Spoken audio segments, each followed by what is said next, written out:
Folks, welcome into the Crossing Swords First Intermission Report. I am your host, Ty B. We got intern Colin joining us down from his college over there. We got Robbie, Ryan, and Dewey talking about the Isles, but we got to talk first here about the Sabres.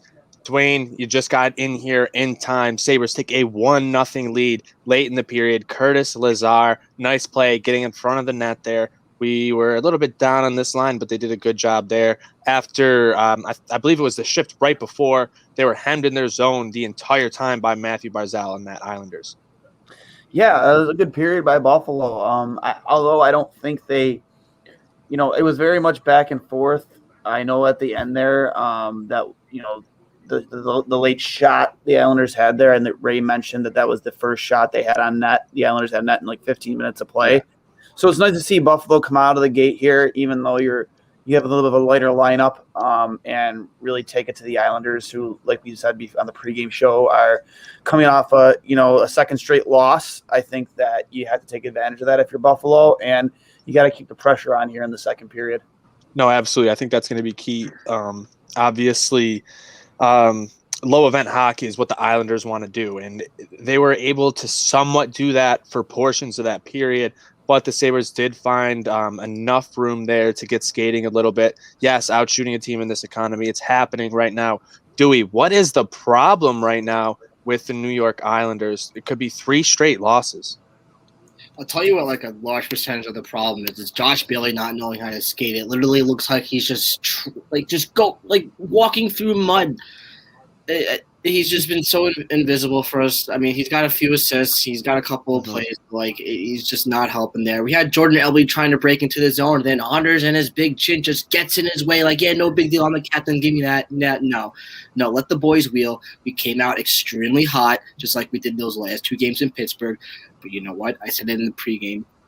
The name of the game is putting the pucks in the net, and we couldn't do it. I'm fine with them on the PK. Our PK is great. But, yeah, we got to protect Varlamov a little bit more. Letting Curtis Lazar get that last-minute deflection there really hurts the team. But we'll see how they come out in the second. But the boys got to skate. They look good. Bo looks good. Wallstrom's getting a lot of shots here. Mayfield looks good. He's got a couple of passes out of the zone that looked good. But they got to be better. Yeah, I didn't ask who looked good. I asked you what the problems were. Colin, Curtis Lazar, our 3rd highest goal scorer for the Buffalo Sabres. You've been watching this team from afar away at college. What are your thoughts so far on the season? Everyone's heard Dwayne and I freak out, Kanzi. But are you a little bit more sane here? You were younger, when the Sabres had their first successes, in the early 2000s there. Yeah, I mean, it kind of sucks. Obviously, the Bills are good now, so I guess that's something to fall back on. But I want the Sabres to be good. Like you said, I was younger. I was 6, 7 years old. I don't remember that all too well. So the past 10 years, it kind of sucked for me. But this game, they look good. I really think the Hall-Cousins stall line is going to put one in the net today. Yeah. Their forecheck has been incredible. Cousins is looking really good out there, and Lazar. What did Wake say? 3rd on the team in scoring. That's obviously you want that to change. Goals, yeah. Yeah, you want that to change. But keep getting pucks on net. Varlamov's getting up a lot of rebounds from what I've seen, and keep blocking those shots. Delaney, I think, I had 3 blocked shots that period. I mean, that's limiting the Islanders' chances too. Oh, yeah, the Islanders aren't going to get a ton of great chances to begin with. They're just generally burying them because they get to those right positions. But when you're not even allowing them to get that puck onto the net, you see what happens. You keep them off the scoreboard. Dwayne, I think that's got to be your recipe going forward here, is continuing not allowing the Islanders to get to the net, letting them get in close. You saw just you see 2 high danger chances for both of the teams, only a .39 expected goals percentage at 5v5 for the Islanders. Yeah, they're doo-doo at 5v5. So are the Sabres usually, but .69 today, and that's pretty nice, Dwayne. Yeah. Again, below the dots is where you're going to win this game on both sides of the ice. Defensively, again, we said we're lacking. We're missing 2 big key pieces to our defense in Ristolainen and Jake McCabe. And honestly, I think Borgen has really played himself in this lineup. I've heard people say that it also has to do with an injury. I might be late to the game on that. Yeah, I think I saw he had an upper body injury or something. Yeah, so that's why he's not. Something came up late, yeah.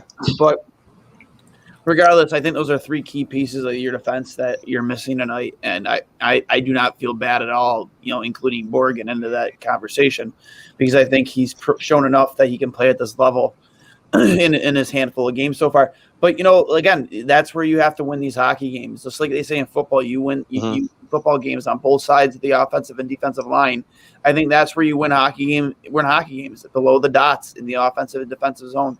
And that's where Buffalo has to win, especially in their own end. You limit those high scoring chances. You tie guys up. You play aggressive in front of your own net, and that's where that wins will start to roll in for you. And you do the same thing on the offensive side of the puck. No, absolutely. We got Stevie Business here with a little bit of a question. Shout out, Stevie. Make sure you guys go subscribe to his YouTube, his Twitch page. He says, do you guys see more energy, a sense of urgency from the Sabres the last few games? And does it correlate to the Kruger Heat? Colin, I'll send it to you after my response, but I definitely see a little bit more energy. Don't know if that's I don't really think that correlates with the Kruger Heat. I think that just comes from them getting back out there again and, being back on the ice after taking everyone was off for at least a week. And then, some of those guys coming back from the COVID symptoms. But I think it's more that than necessarily the coach figuring things out, Colin. Yeah, the energy's been looking really nice out there. We got guys wanting to get that forecheck. I credit that Lazar goal entirely to Middlestat. He fought for that puck going in the corner and got it back to the point. Shot on net, tipped in. Great goal. Like that good hard work that you want to see out of those bottom six guys that we don't think should be out there in the first place. But I mean, you can't hate them for fighting for those loose pucks. And then I saw, I think it was at the end as I was about to get on this call, was Irwin was getting into a scuffle with the Isles guy. So we want to see that physicality. Like we haven't seen anything like that all year, and seeing something like that is pretty pleasing. It's good to see a little bit of that. And the Isles are getting beat sort of at their own game here, Robbie. The Sabres are having a lot of success taking the puck away in that transitional game. And, besides, one or two real good stretches there from the Isles where they had the Sabres hemmed in, they couldn't figure much out, Robbie. Yeah, no, that's one of the things they struggle in the neutral zone, and that's where they were struggling tonight. I mean, if they got to the zone, they would shoot it right away, and they get blocked, and it would go the other way. But that's what we've seen the last few games. They've been struggling to get into the zone, or when they get in the zone. I mean, not last game, but 2 games ago.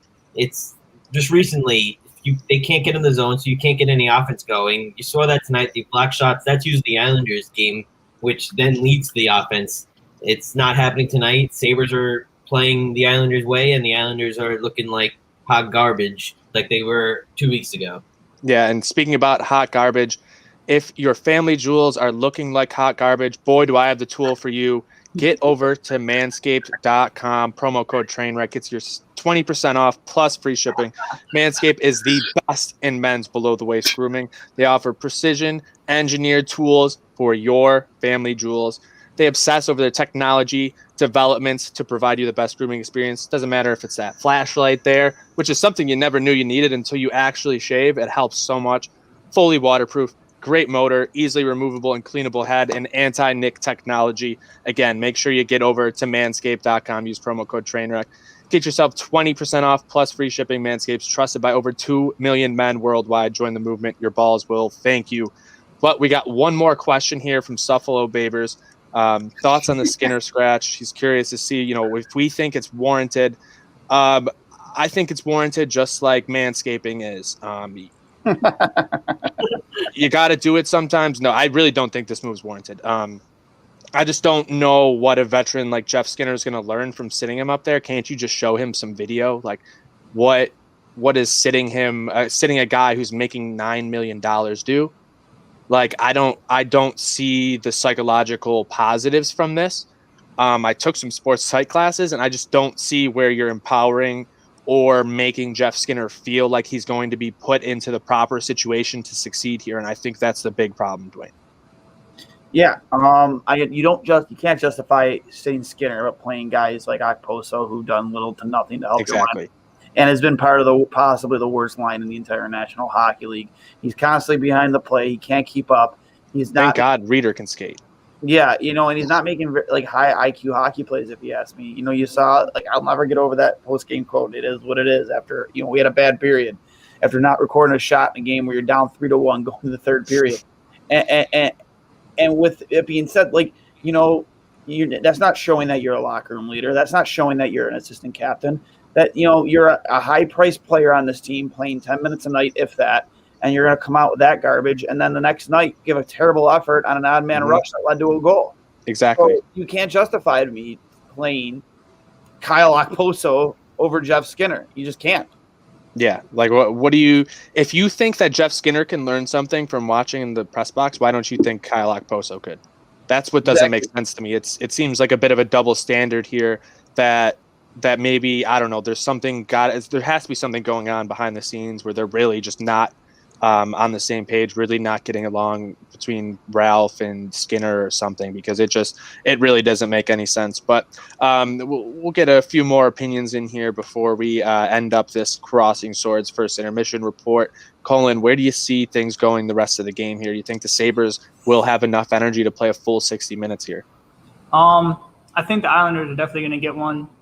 Obviously, they want to get shots on goal more than what they have for that period. So I think early on, the Sabres were doing a little bit of puck watching. I saw a couple passes, no-look backhand passes into the front of the net that luckily didn't get intercepted, so we don't have to hate on them like we did Tage Thompson. So, I mean, we got to clean those mistakes up. I think both the Isles and the Sabres will get one, and we'll go into the third up 2-1, and we'll go from there.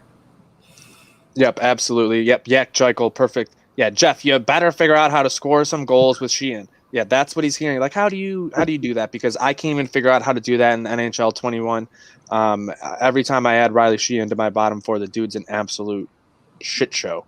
But Dewey and then Rob, what do you guys think here? You think the Isles are going to turn things around, or are we going to see 3 straight losses and getting some hot garbage? Yeah, it looks like they're on the way to playing like hot garbage, but I think they'll be extremely responsive here and get one here. Just pucks to the net. They just like to rush it a lot instead of trying to set it up in the zone, which is what we haven't been doing the last couple of games. But we'll see moving forward. Just pucks to the net, and we'll see where it goes from there. Yep, pucks to the net. Rob, you think that's going to get you some goals? Because I don't know, 0.39 expected goals so far doesn't sound too good. No, I think it's definitely going to change. We're going to get pucks to the net. We always have someone in front. If it's Anders Lee, if it's JG Pajot. Remember, we got Terry Bratz as our head coach. He does not allow a period like that to happen again. So maybe if it's not this period, it might still be 1-0 after this period, but the third period is the Islanders period. And I still believe with Terry Bratz behind the bench, we're going to pull out this victory. Yep, Dwayne.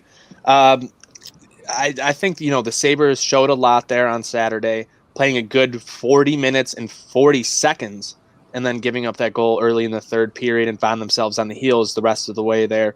You think they got enough here to go for a full 60? You think they come out here with as much energy in the first or in the second as they did in the first? I mean, you better. You better. You can't afford to give up points in front of you in the standings when every game is a 4-point game.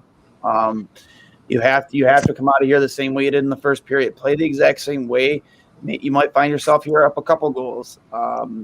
Linus didn't get a ton of action that period. So as a goalie, I'm not in favor of coming into a period cold where you're not seeing a lot of action. I prefer, as a goalie, maybe not now, but back in the day, I used to prefer games where I'm consistently in the play, feel like I'm involved, whatever. So hopefully that doesn't come, to kick Linus in the ass here, him not having cold feet. So I don't know. We'll see. He's a professional. He can handle it.